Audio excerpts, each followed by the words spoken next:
Hey, Master fans, we're joined today by Lee Tschantret. Lee, thanks for joining us. Thanks, Justin. Good to see you. Yeah, you too. All right, man. Good to see you again. Good to see you. All right, fans, as you may or may not know, Lee, a very extensive career in the indoor game, playing for St. Louis, Kansas City, Harrisburg. Most notable stint, I think, was in Baltimore, longest stint of your career. Now on the coaching side, and fans, earlier we joined Pat Haley at Calvert Hall. Lee, of course, here at Loyola. So in this community, that's kind of a big deal, Loyola, Calvert Hall, and I'm sure you've experienced that rivalry a bit firsthand so far. Yeah, it's been good. There's some nice rivalries here that have been going back for a long time. As you know, with the Blast and everything else, soccer's been in Baltimore for a long time. They have a huge soccer population. A lot of I think it was early Polish and Germans that kind of brought soccer over to this community, and it's fun. It's a fun thing to be a part of. And high school soccer here is, probably some of the best in the country, if not the best in the country. Yeah, definitely. And I know you like the playing aspect. What do you get out of the coaching experience? Because you've now been coaching a couple of years, boys are doing well. What do you get out of being the coach? For me, I think it was a bit of a natural progression. I started coaching way back when I started, doing camps and stuff. Actually, when I was in high school for my high school coach, and then I did a lot of that stuff in college. And so I think for me, it's a way to just continue to be a part of the game, because soccer is a part of who I am. It's always been. I really enjoy teaching. I enjoy game day tactics and things like that. It's nice to see the potential in someone and see if you can kind of get it out of them to reach their potential. A little bit frustrating when they don't at times, because I think you see something that maybe they don't even see in themselves. But it's fun. I mean, I enjoy being around the game. I enjoy being around the boys. It keeps me young. Yeah. So, or makes me white. My beard's all white. Either way. Yeah.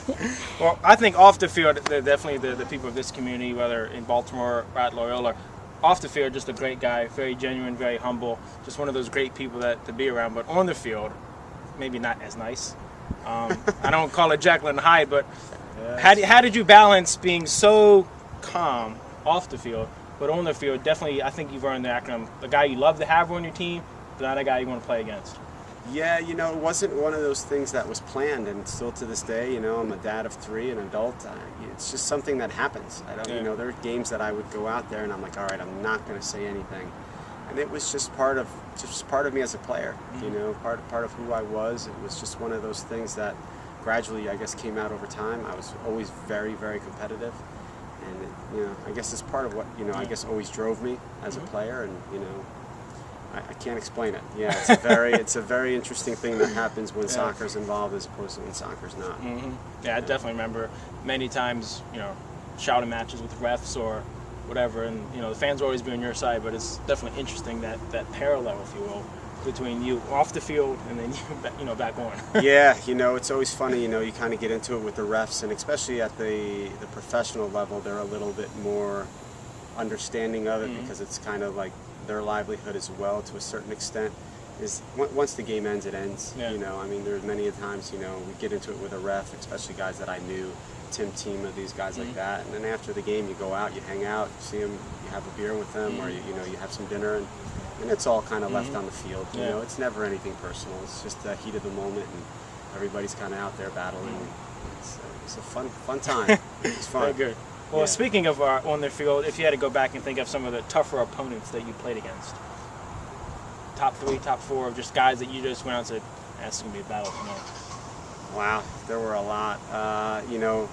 Anytime you played against Hector and Zoran, I mean, they were absolutely phenomenal as far as offensively. I don't think I've ever seen 2 people who continue to be so dangerous year after year, scoring goals, and not only scoring goals, but making everyone around them so much better. Daryl Duran was fantastic. Kim Runtved.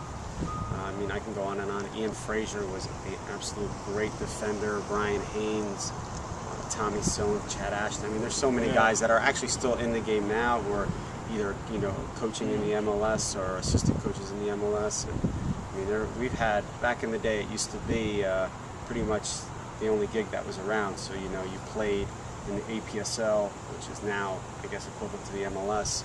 Played in the APSL, and then you played either in the MISL, and then it transferred into the MPSL.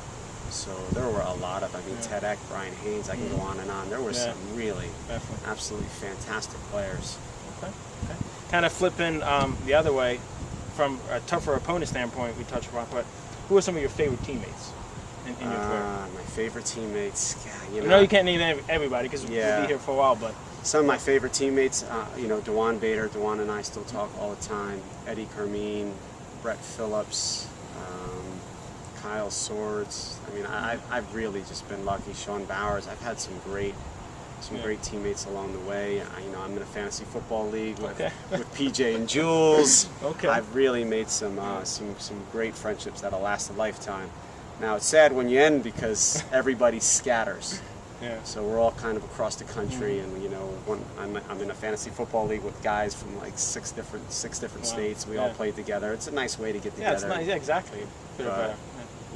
I've made some lifelong friends through soccer. So it's been a great ride. Okay, I want to ask you a couple of quick questions as we do here on MISL.net. What's your favorite food? Pasta. Pasta. Yeah, any kind of pasta. I love bolognese sauce, vodka sauce, red sauce, you name it. I love pasta. Okay. If you're not coaching, not playing, what's your favorite thing to do just to kind of kick back? To just kick back is I like to hang out with my kids. You know, I don't do a lot of off-season coaching because my kids are young. Yeah. They still think I'm cool, so I like to hang out with them until that illusion is gone. Yeah. You know, got a couple more years for that. Yeah. All right, last question, Lee, and thank you for your time. For some, maybe a soccer player, for some, soccer coach, for obviously for your kids, being a dad, and for your wife or husband, what would you like to be if there was one out of those three that you had to pick? Be known as a great soccer player, a great soccer coach, or a great dad?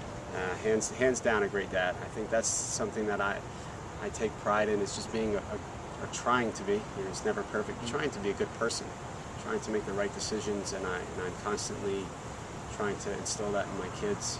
No one's going to like what you do all the time, but I think if you're genuine and you're upfront with people and you just try to be a good human being, most of the time it works out. Definitely. All right, fans, that's all the time we have for now. Lee, thanks again. Good to see you, man. Thanks. You too, man. Okay. All right, join us next time for more interviews on MISL.